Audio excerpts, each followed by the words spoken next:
Okay, see now here a manufacturer produce nuts and bolts. एक manufacturer है company के जो कि अपने कंपनी में नट्स और बोल्ट्स प्रोड्यूस करते हैं, ठीक है। It takes 1 hour of work on machine A, machine A पर 1 घंटा लगता है और 3 घंटा मशीन बी पर लगता है। किस लिए? To produce a package of nuts. If you wants to produce a package of nuts then it takes 1 hour on machine A and 3 hours on machine B.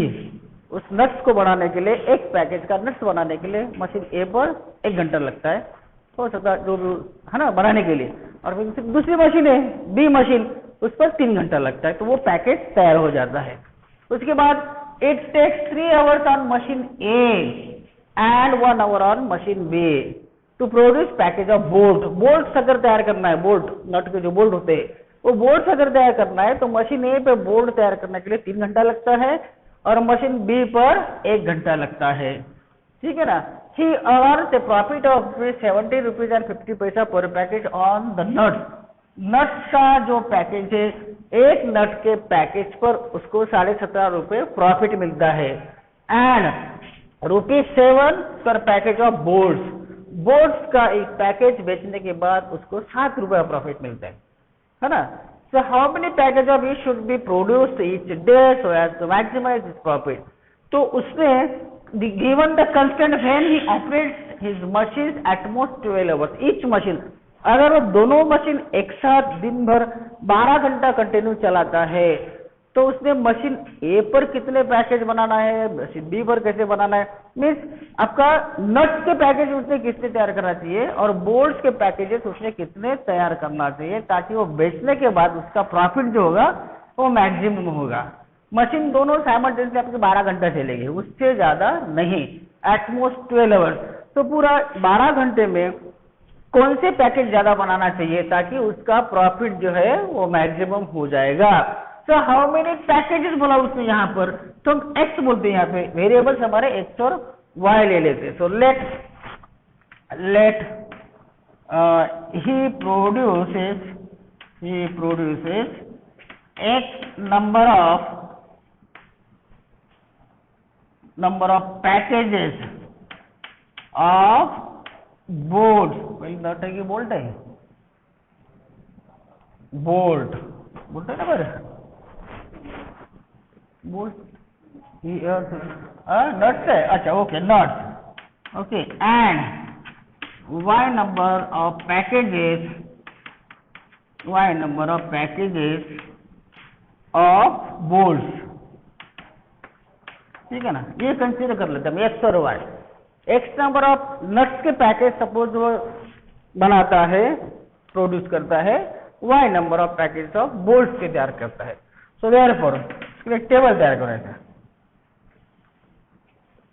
पहले यहाँ पे ले लो आइटम्स,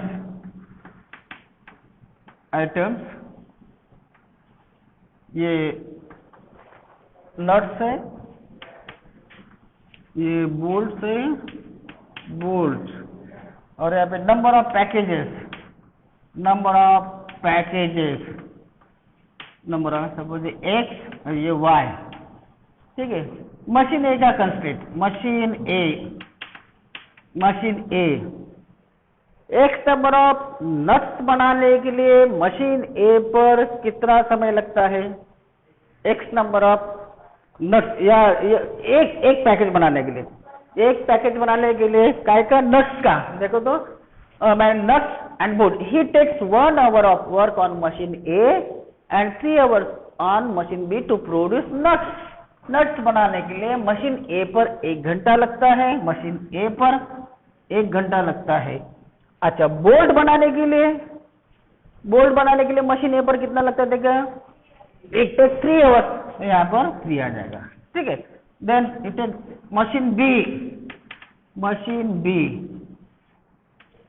बी पर देखिए नंबर ऑफ ये एक जो nuts का पैकेज है उसको बनाने के लिए 3 घंटा लगता है और यहाँ पे 1 घंटा लगता है, देख लो It takes 3 hours on machine A and 1 hour on machine B to produce package of bolts. Bolts बनाने के लिए 1 hour यहाँ पर, ठीक है।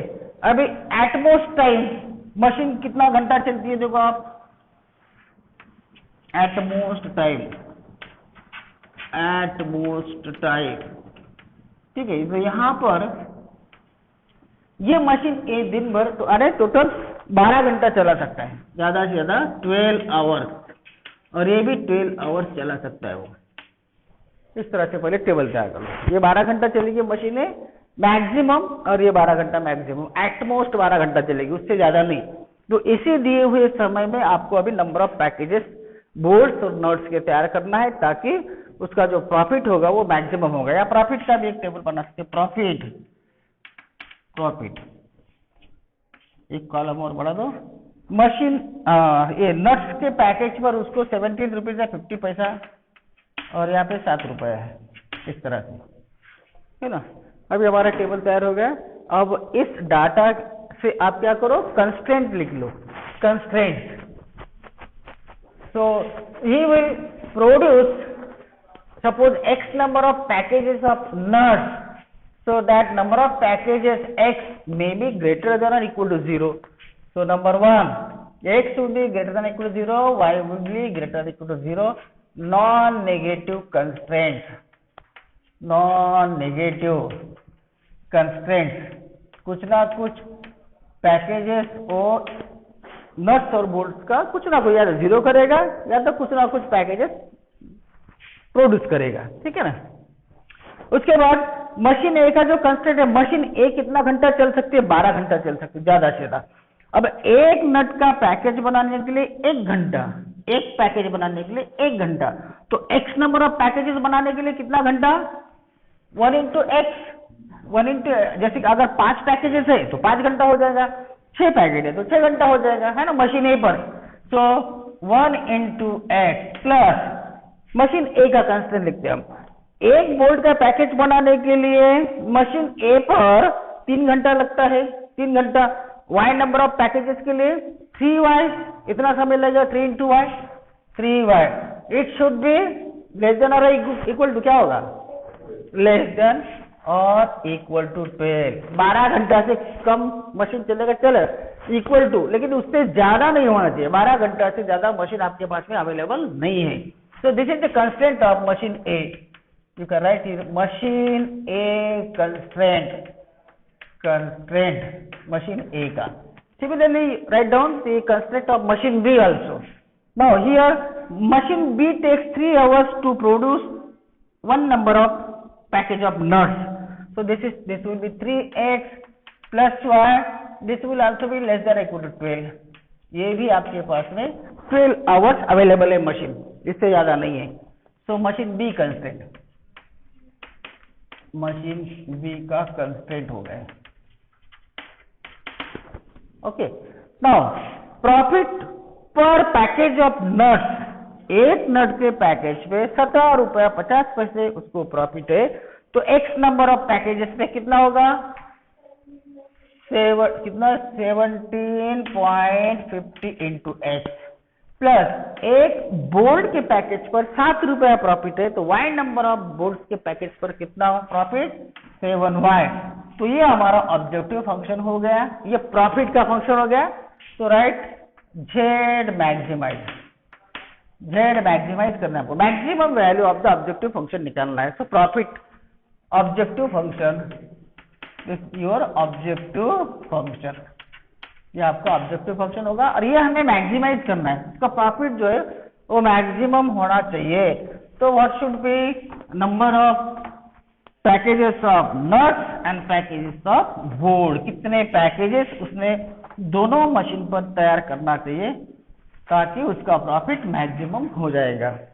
ठीक है, तो कंसीडर दिस फर्स्ट, पहला तो आपका पहला फर्स्ट क्वाड्रेंट होगा। First when x is greater than equal to 0, y is greater than equal to 0, we get the first quadrant solution region, first quadrant में आ जाएगा उसका। Another take x plus 3y equals to 12, ये ले लीजिए और point निकाल लीजिए, निकालो दो पॉइंट निकालो, x इक्वल टू 0 रखो, y इक्वल टू 0 रखो।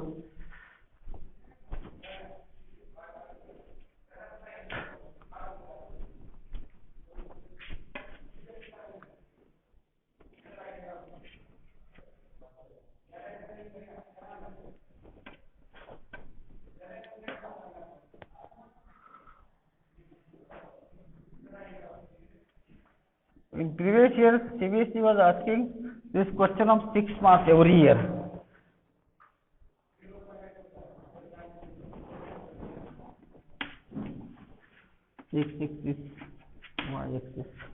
हाँ, नंबर ऑफ पैकेजेस 1 2 3 4 5 6 हो सकते, तो 1 2 3 कर दो, 1 2 3 4 5 6 7, माइनस की जरूरत नहीं है, 1 2 3 4 5, ओके।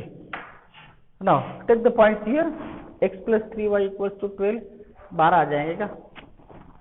12 तो नहीं आएगा यहाँ पे, चलो ठीक, 12 भी होना चाहिए, हाँ 0 भी आता है ना, 12 x एक्सिस पे 12 होना, x एक्सिस पर हमको 12 चाहिए ना, देखिए थोड़ा लंबा लेते हैं,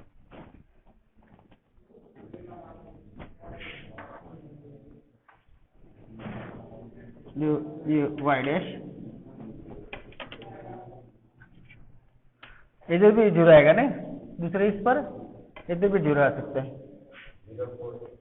0 4 भी आएगा नहीं, अगर y 0 रखता तो x इक्वल टू 12 आएगा ना यहाँ पर,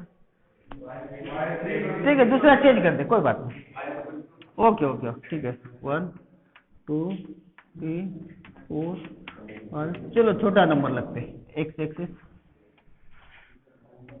1 2 3 4 5, okay. Now put here x equal to कितना रखते हैं, कौन सा बोलो, x y इधर पॉइंट, सन भागेश, x 0 y 4, हाँ 4 पॉइंट इज 0 4, y 2 रखेंगे तो 6 आएगा, 6 आएगा ना, 6 आएगा, तो 6 2, ओके, तो 6 2 इधर देखो, और ये है आपका 0 4, यहाँ पर निकल लो, इसका ज्वाइन करो, y इक्वल टू 2 6, हाँ 6 और 2 बराबर नहीं क्या, 0.62, अब इसको ज्वाइन करो, ये आगे जाएगा,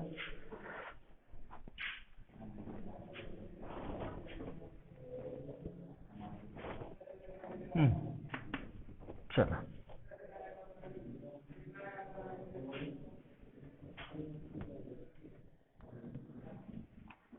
मेरे ख्याल से 12 में जाएगा वो, ठीक है चल दो।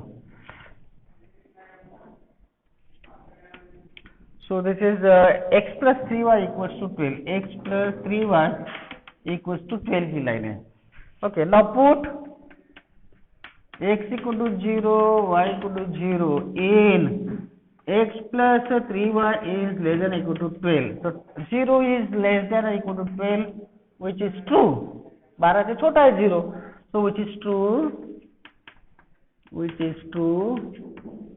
therefore solution region is lower half plane, therefore solution region is lower half plane,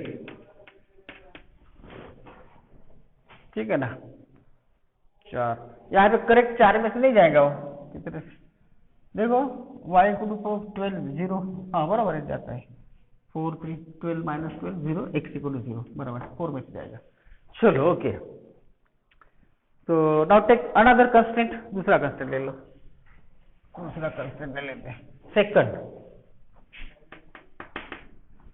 constant is 3x plus y is equals to 12। बताओ X Y point X Y, X equal to 2 ले लो, वाई इक्वल टू 6 आएगा, फिर से देखो 2 6 है ना, और दूसरा 4 0। ओके, तो 2 6 इधर आएगा 2 6 और 4 0 तो here 4 0।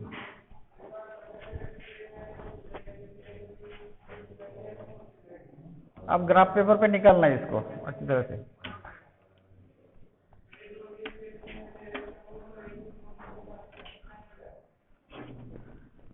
So this equation is 3x plus y is equals to 12. Now again you put here 0 0, put 0 0 in 3x plus y is less than equal to 12. So 0 is less than equal to 12, which is true, therefore solution region is lower half plane, lower half plane इसका। अभी इस line के नीचे का और इस line के नीचे का, तो ये वाला आ जाएगा। This will be your feasible region, this is feasible region, feasible region, इससे बाहर नहीं जाना चाहिए, ठीक है। हाँ, now find this point, which is this point 3 3 है क्या, देखो यहाँ तो फिर साइमल्टेनियसली दोनों को सॉल्व करो। x plus 3y equals to 12, 3x plus y equals to 12, multiply this by 3, 3x plus 9y equal to 36, and this is 3x plus y equals to 12, change the sign, cancel this, 8y equals to 24y and 3, y equal to 3 put करो यहाँ पे, x plus 9 equal to 12, x equal to 3, so 3 3, this is your 3 3 point D suppose, let this is A O B and C point. Now check the value of the objective function at these corner points. ये चारों जो corner points है इसके पास में objective function की value check करना है। Now the objective function is direct. Now corner points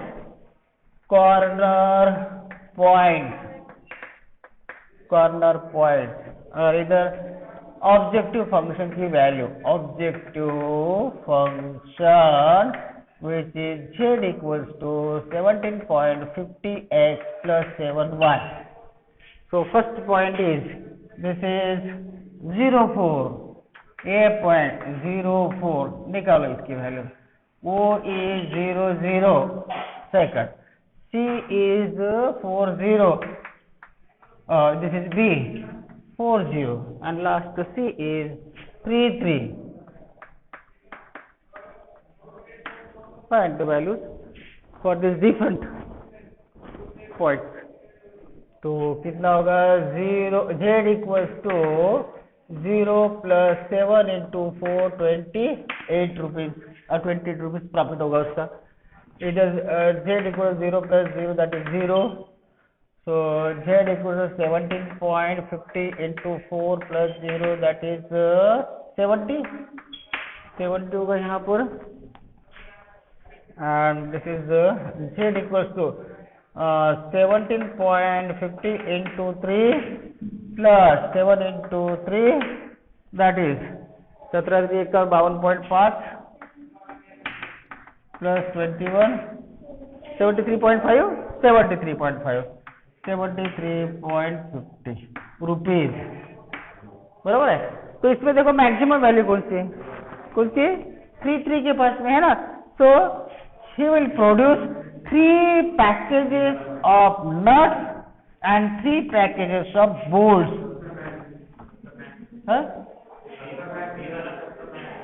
क्या हो गया, B 40 4 into 0.40 है ना, बराबर है ना। 4 इंटू 17.4 जो है x की वैल्यू है 17.5। ओके, सो लास्ट में there here the maximum value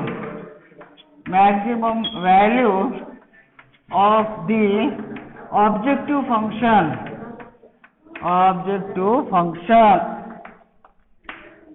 z maximum equals to rupees 73.50.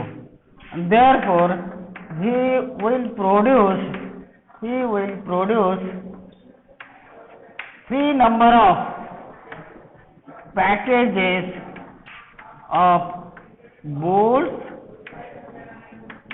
and three number of packages of nuts। तो इस तरह से उसको अपने अरेंजमेंट करना चाहिए कि दोनों मशीन पर 3 पैकेट बनाना है अलग अलग, 3 पैकेट बोल्ट की तैयार करना है, 3 पैकेट नट्स की तैयार करना है, ताकि उसका प्रॉफिट इतना हो जाएगा मैक्सिमम।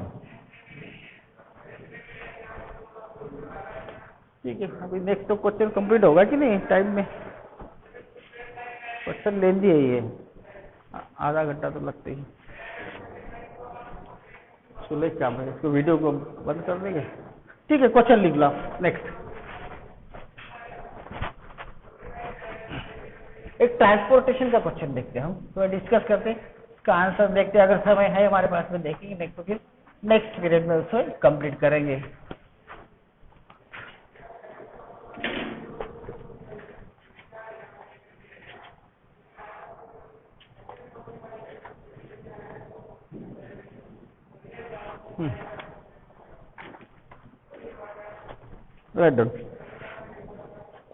ट्रांसपोर्टेशन का problem, generally linear programming problem of in class 12 deals with manufacturing problem, diet problems and transportation problem. 3 प्रकार के प्रॉब्लम्स होते हैं आपको। तो this is of transportation problem example. This is solve question. There are 2 factories, there are 2 factories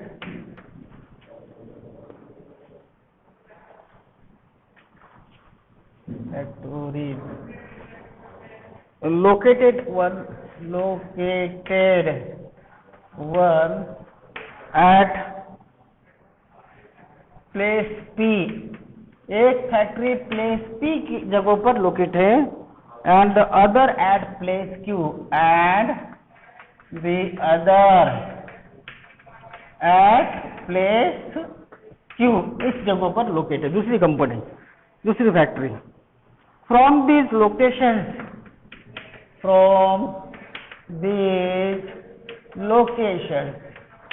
अभी इस location से उसको कुछ सामान ट्रांसपोर्ट करना है। देखो, from this location a certain commodity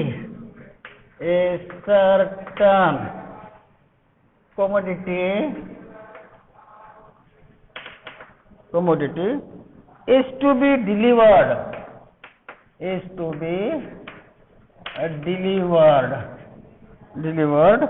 to each of the 3 depots, to each of the 3 depots। 3 depot है, 2 प्लेस है P और Q, 2 जगहों पर फैक्ट्री है और उनको 3 जगहों पर माल सप्लाई करना है, 3 डेपो में माल भेजना है। हाँ, at A, B and C, at capital A, B and C, ये 3 डेपो है जहां पर उनको अपना गुड्स भेजना है। द वीकली रिक्वायरमेंट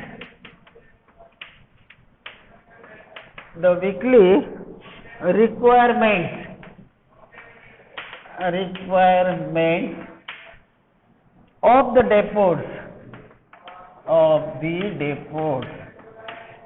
एक सप्ताह में तीनों का जो रिक्वायरमेंट है, तीनों डेपो का, आर रिस्पेक्टिवली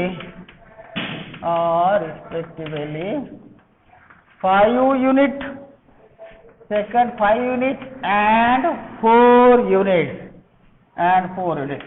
यानी रिक्वायरमेंट जो है कैपिटल ए डेपो की 5 यूनिट की है, कैपिटल बी यूनिट की रिक्वायरमेंट 5 यूनिट की है, और कैपिटल सी जो आपका थर्ड डेपो है उसकी रिक्वायरमेंट में 4 यूनिट की। यूनिट में जैसे कि हो सकता है अगर हम क्विंटल मान लेते हैं, 5 क्विंटल चाहिए, 5 क्विंटल चाहिए, 4 क्विंटल चाहिए, यूनिट वाटर रेट में भी जो भी यूनिट होगा उसका।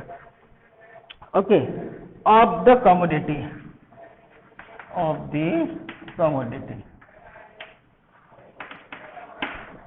ठीक है।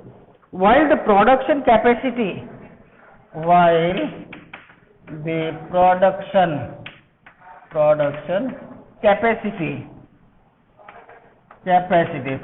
कैपेसिटी जो है ऑफ द फैक्ट्रीज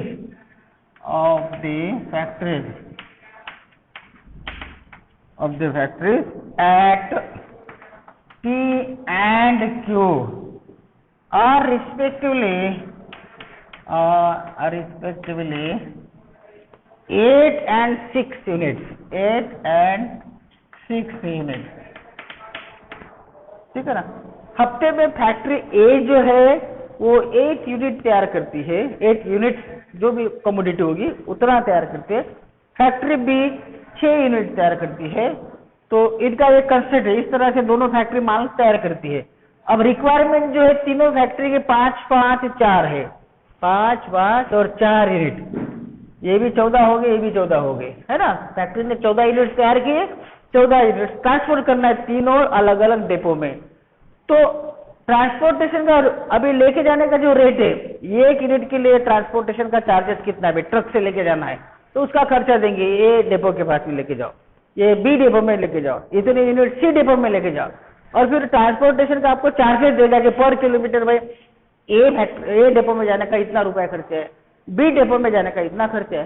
तो अभी क्या करना, उसको इस तरह से अरेंजमेंट करना है वो माल भेजने का कि ताकि उसको ट्रांसपोर्टेशन का चार्जेस कम लग जाए, है ना। अभी रेट दिया होगा उसमें, देखो next the cost of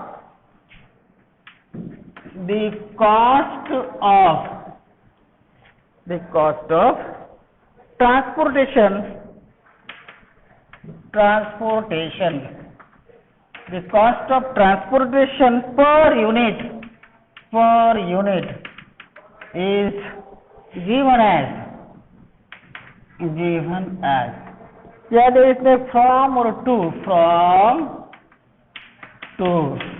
P factory से अगर आपको ए डेपो में माल भेजना है तो यहाँ पे खर्चा है ₹160 पर क्विंटल, वो लिखा नहीं उसने, पर यूनिट है क्या था, ठीक है।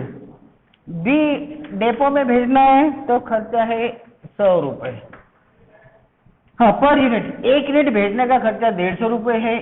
पी फैक्ट्री से ए डेपो में 1 यूनिट माल भेजने का खर्चा ₹160 है। बी डेपो में अगर भेजना है तो ₹100 है, और सी डेपो में अगर भेजना है पी फैक्ट्री से तो ₹150 खर्चा है, इस तरह। अभी क्यू जो फैक्ट्री है, क्यू फैक्ट्री से आपको गुड्स भेजना है, कमोडिटी भेजना है, तो यहाँ पे ₹100 खर्चा आता है। हो सकता है कि ये वाली फैक्ट्री इस डेपो से नजदीक होंगी तो यहाँ पे ₹100 खर्चा है। बी डेपो में भेजने का ₹120 खर्चा है, और सी में ₹100 खर्चा है, ₹100 खर्चा है, ठीक है, इस तरह से। तो क्या करना है लास्ट में, how many unit should be transported, कितने यूनिट उसने ट्रांसपोर्ट करना चाहिए फैक्ट्री से अलग अलग 3 डेपो में, to reach depot in order that the transportation cost is minimum. उसका जो ट्रांसपोर्टेशन का चार्जेस है उसको खर्चा कम आएगा भेजने का, कमोडिटी भेजने का। तो किस तरह से वो मैनेज करेगा, कैसे यूनिट्स भेजेगा, है ना, इसे आपको देखना है। तो क्या करना है, सबसे पहले इसका थोड़ा सा जैसे ट्री डायग्राम निकलता है उस टाइप में एक थोड़ा सा या एक ऐसा डायग्राम लिखिए, ट्री डायग्राम तो नहीं बोल सकते, चलो। यहाँ पर सपोज पी फैक्ट्री है, यहाँ पर सपोज क्यू फैक्ट्री है, ठीक है ना, ये पी फैक्ट्री है, क्यू फैक्ट्री है, और 3 अलग अलग डेपो है, सामान भेजना है। यहाँ ए फैक्ट्री है, ये बी फैक्ट्री है, और ये सी फैक्ट्री है, ठीक है। अभी फैक्ट्री पी टोटल, अरे ये भी मिटाएगा नहीं, sorry, factory P total units कितना बना सकते हैं? 8 यूनिट्स ना, 8 यूनिट्स बना सकते हैं ना फैक्ट्री, और ये 6 यूनिट्स बना सकती है मैक्सिमम, ये 6 यूनिट्स बना सकती है, ठीक है ना। अभी हम देखेंगे सपोज फैक्ट्री पी से ए डेपो में suppose x number of units को ट्रांसपोर्ट करती है, एक्स नंबर ऑफ यूनिट्स। अभी इसकी रिक्वायरमेंट कितनी है? ए डेपो की 5 4 दिए ना, इसकी रिक्वायरमेंट हफ्ते की 5 यूनिट है, इसकी भी 5 है और इसकी 4 यूनिट है ना। देखो टेबल में देखो, वो हमारा लिखने का रह गया था, वो क्या था हमारा, देखो यहाँ पे पी था, यहाँ पर क्यू था, यहाँ पे ए बी सी, ठीक है। और यहाँ पर सपोज बी डेपो में वाई यूनिट ट्रांसपोर्ट करता है, वाई यूनिट, ठीक है। अभी इसका रिक्वायरमेंट 5 था, तो इधर x मिल गया उसको, पी फैक्ट्री से x नंबर ऑफ यूनिट्स मिल गए, तो इधर से कितना चाहिए उसको भी? 5 माइनस x चाहिए, x तो मिल गया है ना, इसकी रिक्वायरमेंट कितना? 5 यूनिट की, x यूनिट मिल गया पी फैक्ट्री से, उसको चाहिए भी 5 माइनस एक्स, उसका रिक्वायरमेंट 5 यूनिट का, x मिल गया 5 माइनस एक्स। इधर से y यूनिट b को मिल गया, इसकी रिक्वायरमेंट कितने? 5 यूनिट की है ना, 5 यूनिट की, तो ये कितना होगा फिर? इधर से कितना चाहिए? 5 माइनस y, है ना। अभी इसके पास में बचा कितना था? p के पास में 8 यूनिट सर, 8 था कि 6 था? देखो 8 unit available unit in factory P are 8 units. This factory already transported X and Y units here. अभी कितना बचे इसके पास में? बचा हुआ इधर भेजेगा, तो X 8 माइनस ये वाला X प्लस Y, X और Y भेजा उसने, उसको माइनस करना पड़ेगा, बाकी का इधर भेजेगा, ठीक है। अभी इधर देखते हैं, इधर इसके पास में टोटल 6 था, 6 में से ये भेजा, बाकी बचा हुआ इधर भेज देगा, तो 6 माइनस ए 5 माइनस ए, और माइनस ये भी करना पड़ेगा 5 माइनस वाई, ये दो वैल्यू माइनस करना पड़ेगा 6 में से, बराबर है कि 6 यूनिट था ना इसके पास में, 6 में से ये भी माइनस होगा, ये भी माइनस होगा, बाकी बचा हुआ इधर भेजेगा। चलो अभी राइट डाउन द कंस्ट्रेंट। अभी इधर देखिए, P से लेके A में भेजने का खर्चा कितना है?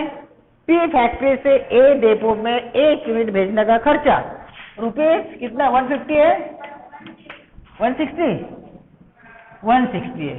1 यूनिट भेजने का खर्चा 160 रुपए A डेपो में भेजने का। P फैक्ट्री से B डेपो में भेजने का कितना खर्चा पर यूनिट? 100 रुपीज। यहाँ पे रुपीज 100 खर्च आएगा 1 यूनिट के लिए, और इधर 150, अच्छा 150, ठीक है। अब इधर का रेट देखिए, Q फैक्ट्री से P डेपो में माल भेजने का 1 यूनिट का खर्चा कितना? 100, इधर 120 और इधर 100। Okay, this is the expenditure. Okay, अभी यहाँ पर constraint here x should be greater than equal to 0, y should be 0, y should be greater than equal to 0, non negative constraint number 1, non negative constraint, ठीक है। ये कुछ ना कुछ इधर से भेजेगा, या तो 0 भेजेगा या तो 0 से ज्यादा यूनिट भेजेगा। P से B डेपो में कुछ ना कुछ यूनिट भेजेगा, या तो 0 भेजेगा, कुछ भी नहीं भेजेगा, ठीक। यहाँ से Q वाला डेपो भी, फैक्ट्री भी A डेपो को भेज रही इतना माल 5 माइनस एक्स, तो 5 minus x should be greater than equal to 0, ये भी होगा ना। ये भी जो यूनिट्स होगा 5 माइनस एक्स या तो 0 होगा या तो 0 से ज्यादा होगा। तो यहाँ पर कितना का 5 is greater than equal to 0, that greater than equal to X minus X में ट्रांसफर हो, that is X is less than equal to 5, X is less than और equal to 5, X is less than equal to 5। इधर पे जो 5 minus Y जो number है, 5 minus y that will be greater than equal to 0, कुछ ना कुछ रहेगा वो, तो 5 is greater than equal to y, that is y is less than equal to 5। और एक कंस्टेंट होगा, एक नॉन नेगेटिव, ये वाला, ठीक है। अभी इधर भी कुछ ना कुछ भेजेगा वो, तो this number 8 minus x plus y, this will be greater than equal to 0, कुछ ना कुछ यूनिट्स होगा वो, तो ये होगा 8 इज ग्रेटर देन और equal to x plus y, that is x plus y is less than और इक्वल टू 8। ये भी एक कंस्ट्रेंट हो गया, x plus y is less than और इक्वल टू 8। दूसरा देखिए ये वाला 6 minus 5 minus x minus 5 minus y, ये भी कुछ ना कुछ होगा, unit greater than equal to 0 होगा। तो 6 minus 5 plus x minus into minus 5 plus y greater than equal to 0। So minus 4 minus 5 minus 10 plus 6 minus 4। So x plus y is greater than equal to 4 होगा, बराबर है। x plus y is greater than equal to 4। इतना आपके पास में भी constraint तैयार हो गए, है ना, नॉन नेगेटिव ये और ये इतने कंस्ट्रेंट। अभी उसका ट्रांसपोर्टेशन को मिनिमाइज करना है। Let capital Z denotes the cost of transportation. Transportation का जो चार्जेस है वो हम Z से बताते हैं। तो Z objective function Z is equal to total कितना खर्च आएगा, अभी सबको ऐड करना पड़ेगा। कहाँ करेंगे, यहाँ पे दोस्त ये आ गया, चलो यहाँ पे करता हूँ मैं, जगह कर मैं, चलो ठीक है। अभी देखो 160 रुपए खर्चा 1 यूनिट भेजने का P से A डेपो में। तो कितना यूनिट भेज रहा है, x भेज रहा है, यहाँ से यहाँ वाला खर्चा 160 रुपया, इतना x यूनिट भेजने का खर्चा। फिर P फैक्ट्री से B डेपो में वो y यूनिट भेज रहा है, ट्रांसपोर्टेशन का खर्चा है 100 रुपए, तो प्लस 100 y इतना खर्चा होगा। फिर P फैक्ट्री से C डेपो में भेजने का 1 यूनिट भेजने का एक्सपेंडिचर है, ट्रांसपोर्टेशन चार्जेस 150 रुपए। भेज कितना रहा है, 8 माइनस एक्स प्लस वाई, तो इसे भी मल्टीप्लाई करो, plus 150 into 8 minus x minus y, 8 minus x minus y, ऐसा होगा ना। हाँ, अभी इधर आ जाओ, ये वाला charges 100 into 5 minus x plus 100 into 5 minus x plus ये कितना है खर्चा, 120 रुपया, 120 रुपया, y माइनस 5 माइनस वाई और प्लस ये 100 रुपये है, तो 100 रुपये इंटू ये कितना होता है, x प्लस वाई माइनस 4 होता है ना, x plus y minus 4, x plus y minus 4, इतना एक्सपेंडिचर ट्रांसपोर्ट। ये इसको हमने सॉल्व किया, सिंप्लीफाई करने के बाद ये मिला था हमको x plus y minus 4, that should be greater than equal to 0। तो इतना यूनिट्स हो जाएगा, तो इतना यूनिट्स भेजने के लिए 100 रुपए 1 यूनिट के लिए, इतना यूनिट्स के लिए कितना। तो ये इसको थोड़ा सिंप्लीफाई करो, कितना क्या बनता है, z equals to 160x plus 100y plus 1200 होगा, ये कितना होता है देखो, हाँ, minus 150x minus 150y plus 500 minus 100x plus 600 minus 120y, right, plus 100x plus 100y minus 400, z equal to, करो सिंपलीफाई, क्या मिलता है देखो,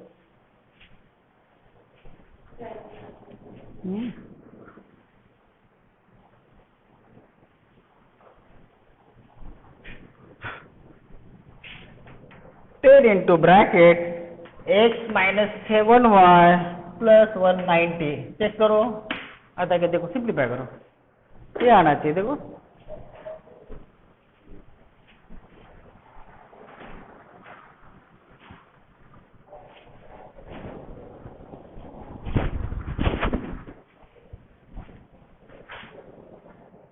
ये तो x काट दिया हम, 160 में से 150 के 10x, बाकी तो x है ही नहीं, तो होगा 10x, y निकालिए, आ गया था ना। हाँ चलो, ये this is the objective function, ये हमको मिनिमाइज करना है, z शुड बी मिनिमम।